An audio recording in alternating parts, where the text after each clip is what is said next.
All recordings are played only once. Now turn to Section 1. Section 1. You will hear a conversation between a travel agent and a customer discussing a holiday. First, you have some time to look at questions 1 to 5.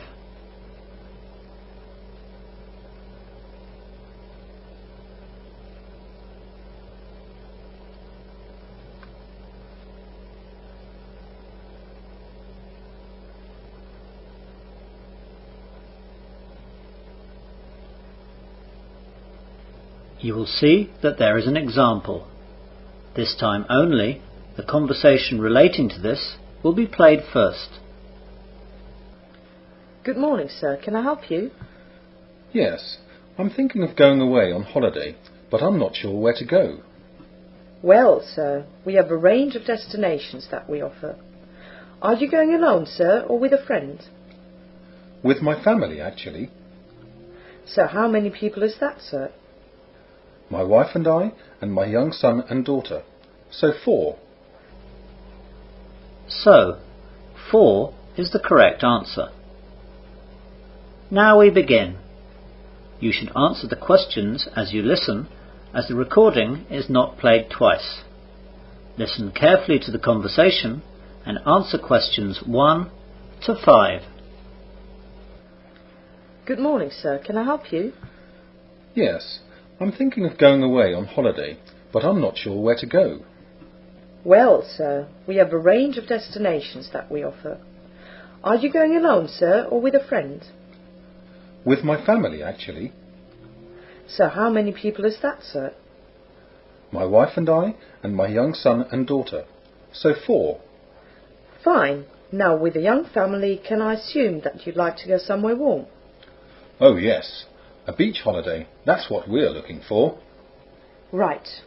I'll just take some personal details, sir. First of all, what's your name? George Collins. Collins? Is that C-O-L-L-I-N-S? Yes, that's right. Thank you. And what about your wife and children? My wife's name is Jane. My boy's name is Mike, and my little girl is Jennifer. How old are the children? Mike's 7, and Jennifer's 4. Ah, they're quite small then. Oh yes, we just need a safe little place, a warm climate, a quietish, safe beach, a pool, preferably, and lots of small restaurants and bars near the hotel. Would you want any creche facilities in the hotel so you and your wife can get away when you want? No, I work quite hard, and I don't see the kids as often as I want at home, so I am looking forward to spending all my time with them. And what eating arrangements do you want? Just half board, please. We'll have breakfast at the hotel, but we'll eat lunch and dinner at a beach cafe. We'd want about 4-star quality for the hotel, by the way. Right. And what time in the summer are you thinking of taking the holiday? I finish work on Friday night, on July the 8th, and I'm off for 2 weeks, so I'll need to be back at work on Monday the 25th. I'll need to finish the holiday then on the 24th. And how long would you want to spend travelling? Oh, as little as possible, of course, with the little ones. Not more than a couple of hours in the car to get to an airport, and then not more than 4 hours on a plane. That's fine. You can get to all the nice resorts on the Mediterranean easily in less than 4 hours. Right then, let's show you some brochures. Before the conversation continues, you have some time to look at questions 6 to 10.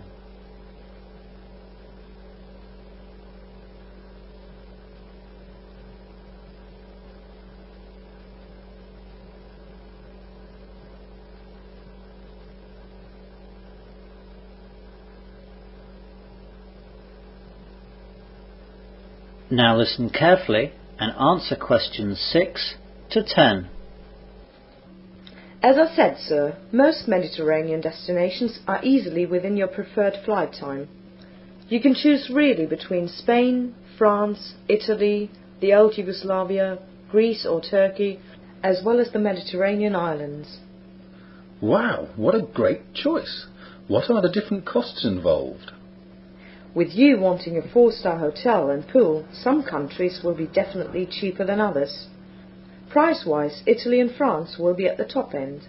Spain, Greece and Turkey will be at the lower end. Greece and Turkey sound great, actually. I've always wanted to go there, and I've seen some beautiful photos. I think that Greece would suit you better, as the flight to Turkey is actually quite long. You're getting towards 5 hours there. OK, well, Greece is fine.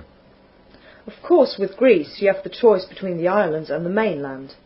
It's the islands that are famous, of course, but you'll have to get there by boat or take a short connecting flight. Some of the bigger islands are served directly, though, from UK airports. Well, one of the larger islands sounds best then. What about Cyprus? I've heard that a lot of British people go there. Yes, it's very popular. The trouble for you with Cyprus, though, is that it's down in the eastern Mediterranean, near Turkey, and the flight is quite long to get there. I was thinking more of Rhodes and Crete. Let's have a look at those two then. Here are some brochures. This is the Hotel Tropicana and this is the Palm Hotel. Both of them are in Crete. In Rhodes we have the Ocean Hotel and Hotel Spiros. Can you tell me a bit about them? Of course. The Hotel Tropicana is about 1 mile from the beach, and it's a safe walk along a path through some fields to get there. They have a nice pool, which you can see in the photo. There are only a few beach bars and restaurants, though. It's really quiet, away from all the bustle of other tourist destinations. The Palm Hotel is further from the beach, about 2 miles, but it has a minibus service that goes to and from the beach all day. The hotel itself is in quite a busy tourist town that has lots of bars, restaurants and discos. It's great for going out. I don't know if either of those suit us. We don't want noisy, and we don't want a long way to the beach. Let's have a look at the Rhodes hotels then. The Ocean Hotel is right on the beach. It's less than 5 minutes usually to get to the beach area from the rooms. The hotel is quite a long way from the main town, and people usually take all their meals in the hotel. The hotel is 4-star though, and we know the food is quite good, as we've been told so by previous holiday makers. Hotel Spiros is a family-run hotel, also quite close to the beach. About 5 or 10 minutes walk. It's in a small village and has a small swimming pool as well. There are a few restaurants scattered around the village, but again, it's not a big tourist village, so there's not much to do. To be honest, both of those sound fine. We don't want a nightlife, as we won't be able to leave the kids. Something close to the beach, somewhere to eat and sit in the evening is all we need. I've made some notes. Let me take the brochure with the details of these 2 hotels, and I'll take them back and show my wife and see what she thinks. They both seem just what we want, though. OK, sir. Come in again when you've decided, or if you want to see some other places. I will. Thanks very much then. Goodbye. Goodbye. That is the end of section 1. You will now have half a minute to check your answers.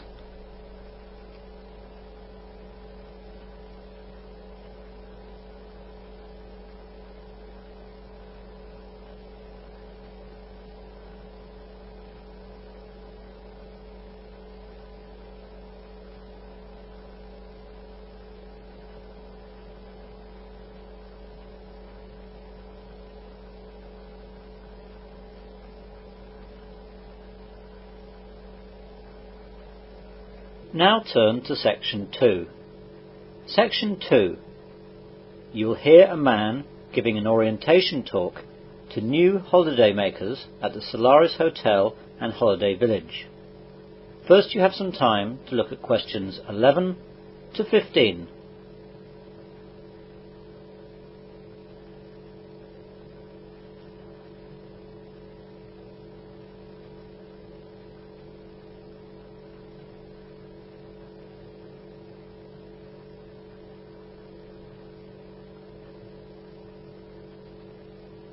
Now listen carefully to the orientation talk and answer questions 11 to 15. Good morning everyone, and welcome to your first morning here at the Solaris Hotel and Holiday Village. This little orientation talk this morning will just give you an idea of what to find and expect around the grounds. Let's begin by looking at meals.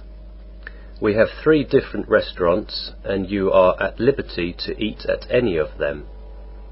They are the Harvest Restaurant, the Dean Restaurant and the Mekong Restaurant. Let's begin with breakfast. Breakfast is only served in the Harvest Restaurant. The other 2 restaurants are only open for lunch and dinner. Breakfast is served between 6:30 a.m. and 9:30 a.m. 7 days a week. There are English, American and continental style breakfasts on offer. For lunch and dinner, all the restaurants have the same opening hours to make things easier for you. Lunch is served from 12 noon to 2:30 p.m. and dinner is served from 7 p.m. to 10:30 p.m. The menus are the same for lunch and dinner, though look at the blackboards displayed in the restaurants for any specials that they are serving for any particular meal. The style of food is different in each of the restaurants. The Harvest serves traditional English food, though with plenty of the foreign dishes which are popular in the UK, such as curry and spaghetti. The Dean specialises in fish and seafood, and the Mekong offers you a selection of dishes from the Far East. Not just from Vietnam, as the name suggests, but Chinese, Thai, Malay and others. You don't have to pay in any of the restaurants unless an extra supplement is needed for some of the specials. All soft drinks are also free, though we charge for alcoholic drinks. You can choose to pay any bill that you may incur at the end of the meal itself, or you can put it on your main bill, which you can pay when you leave at the end of your holiday. There is also a bar menu in the main bar which serves pretty good pub food, and if you have any late night munchies, there is a takeaway open until 2:30 a.m.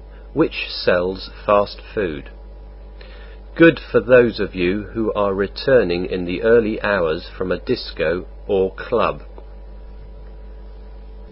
You now have some time to look at questions 16 to 20.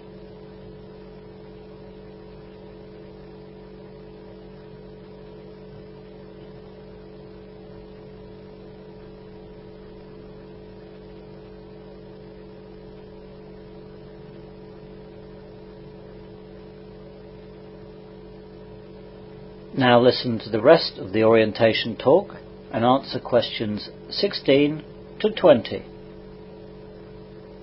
Now let's look at some of the things that you can do here during your stay with us. Of course, we have our main beach, which is popular with everyone. There is also an adult beach, which is prohibited to anyone less than 17 years of age. This allows those of you without children to get some peace and quiet on the beach.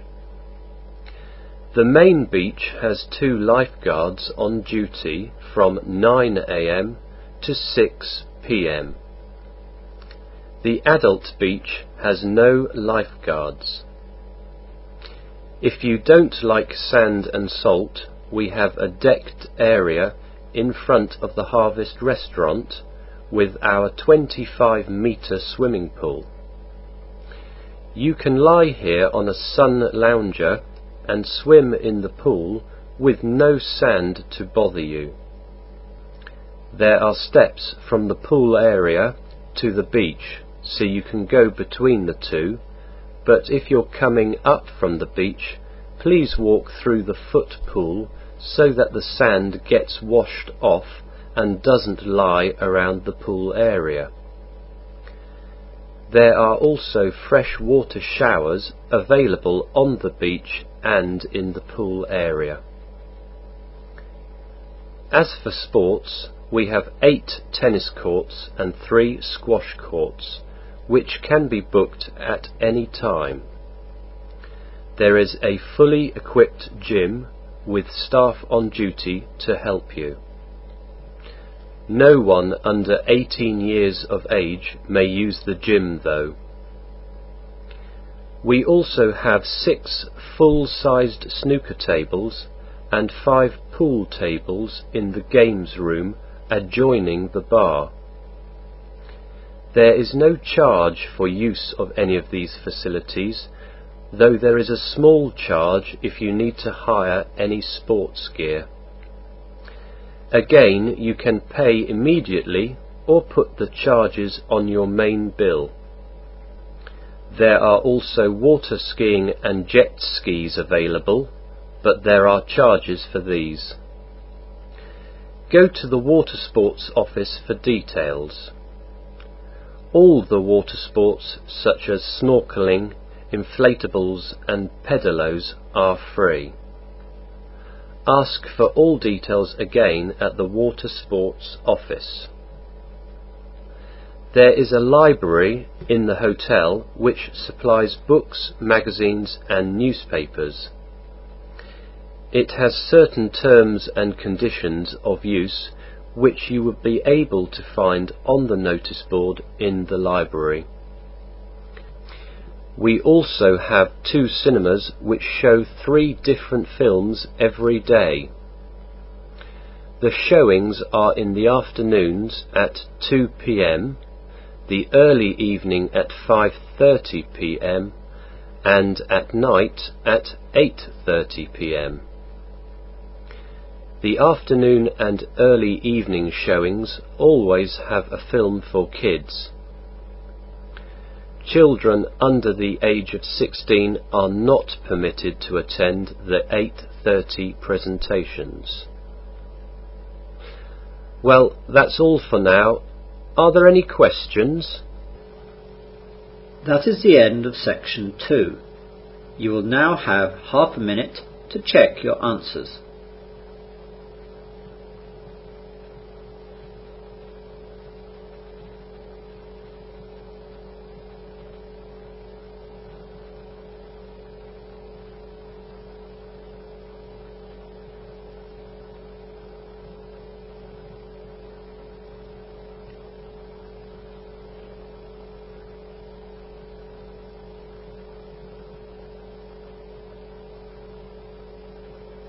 Now turn to section 3. Section 3. You will hear 2 students giving a presentation to a seminar group at their university. First, you have some time to look at questions 21 to 26.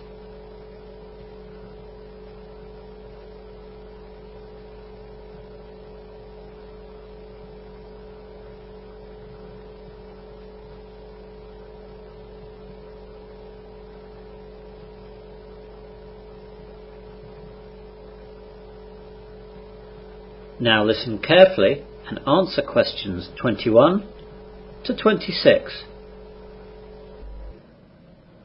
Good morning all. Glad to see you're all on time today.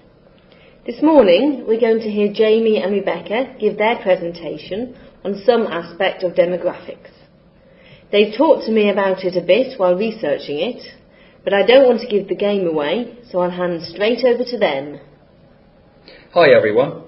As Dr. Rees said, Rebecca and I are going to give our demographics presentation. Both Rebecca and I also study languages, so we decided to look at the world's different languages and the ones that are the most important, both now and in the future. Rebecca's going to start off. Okay everyone, Who knows what the world's most spoken language is? I thought it was English, isn't it? Well, it's an ambiguous question. If you just look at how many individual speakers there are around the world, then the answer is Mandarin Chinese, with 836 million speakers.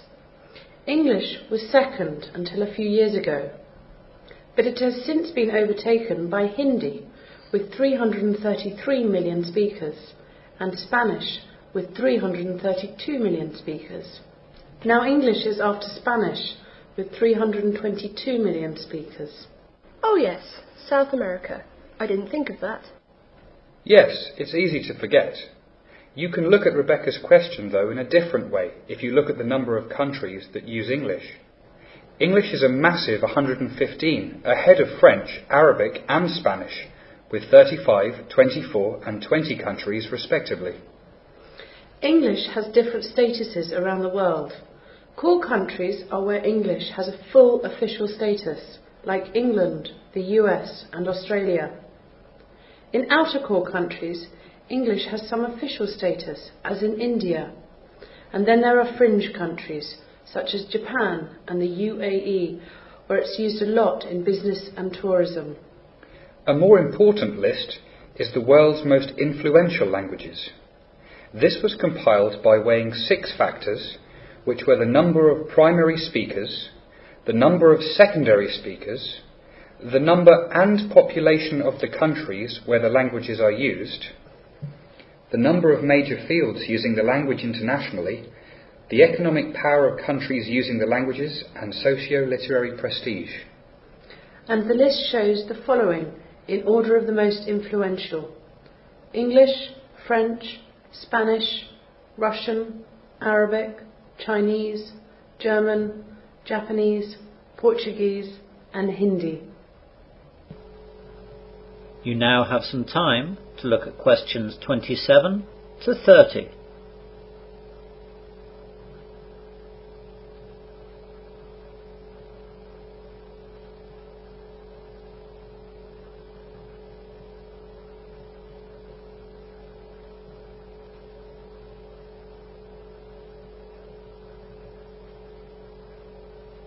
Now listen to the rest of the presentation and answer questions 27 to 30.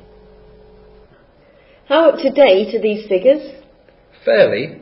They came out just last year. But the picture is changing very rapidly in terms of influential languages.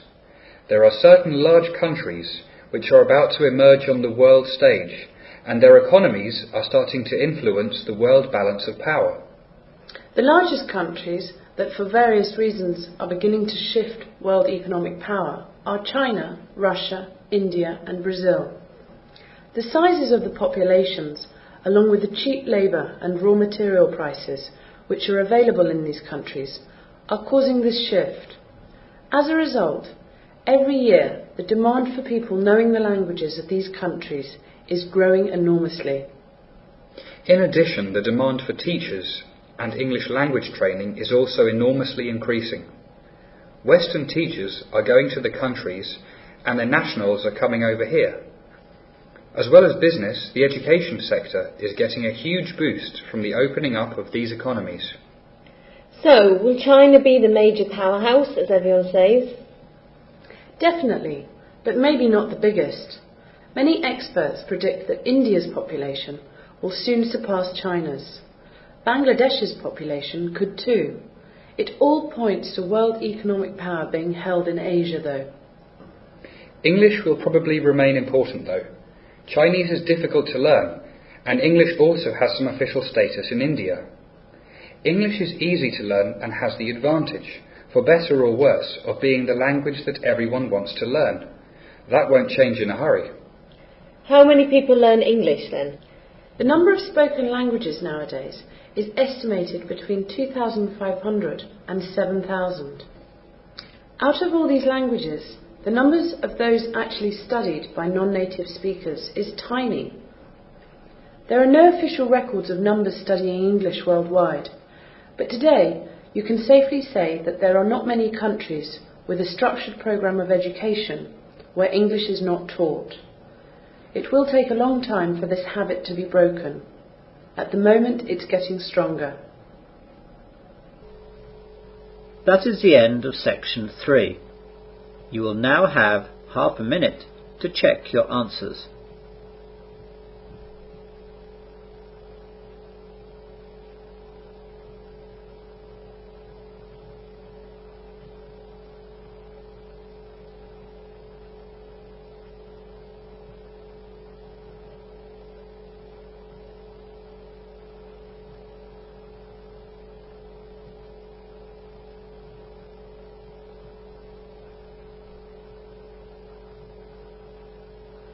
Now turn to section 4.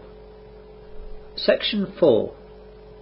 You will hear part of a humanities lecture on mad cow disease.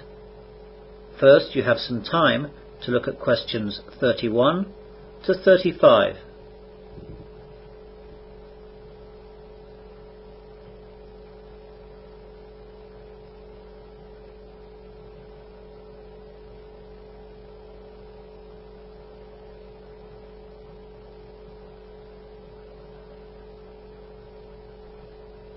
Now listen carefully and answer questions 31 to 35. Good morning, ladies and gentlemen, and welcome to this humanities lecture. Today we're going to continue our look at the modern diseases that afflict society. We're going to look at quite a famous but rare disease. The popular name for this disease is mad cow disease. It's been so named because it's most often found in the brains of cattle. It attacks the nervous functions of the brain and leads to unusual behavior by the cattle. Thus, we familiarly say that the cow is therefore mad, and hence, mad cow disease. Mad cow disease is the commonly used name, but its medical title is bovine spongiform encephalopathy, or BSE. It's a slowly progressive, degenerative, fatal disease affecting the nervous system of adult cattle. The exact form of BSE is not known, but it's generally accepted by the scientific community that the likely cause is an infectious form of a type of protein known as a prion.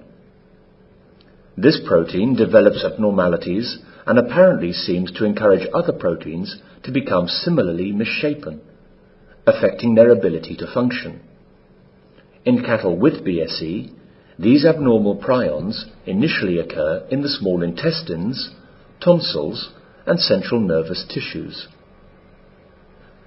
There is a similar disease to BSE called Creutzfeldt-Jakob disease, or CJD, that's found in people.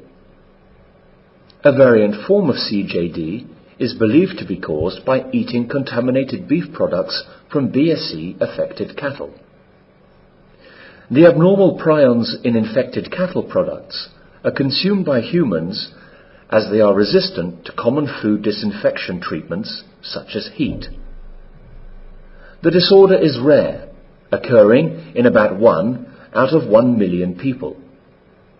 To date, there have been 155 confirmed and probable cases of CJD worldwide, among the hundreds and thousands of people that may have consumed BSE-contaminated beef products. Most of the cases have occurred in the UK. The one US case was in a young woman who contracted the disease while residing in the UK and developed symptoms after moving to the US. You now have some time to look at questions 36 to 40.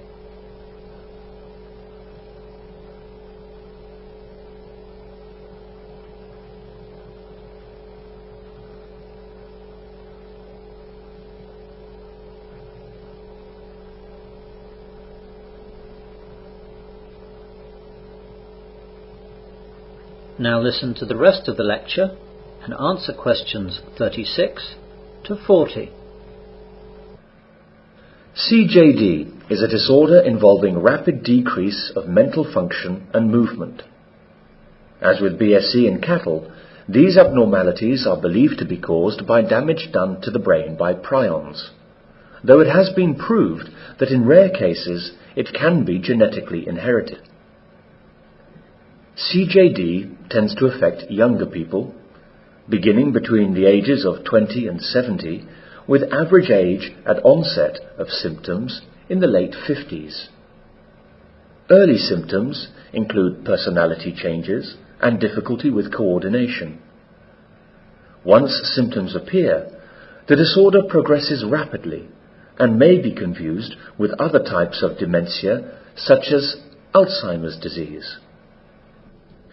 CJD, though, is distinguished by extremely rapid progression from onset to symptoms to disability and death. So, how did BSE and CJD come about? We've not read about them in the history books. These appear to be new diseases. BSE was first reported in the United Kingdom.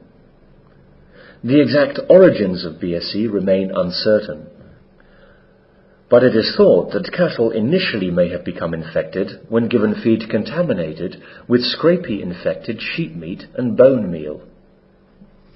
Scrapie is a sheep prion disease similar to BSE in cattle. The scientific evidence suggests that the UK BSE outbreak in cattle was then spread by feeding BSE-contaminated cattle protein to calves. Thus, we have created the disease ourselves.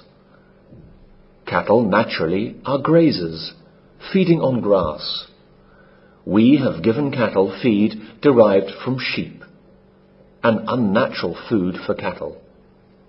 We have compounded our mistake by also feeding young cattle with feed derived from older cattle, making them cannibals. There is a kind of horror associated with it when we look at it like this.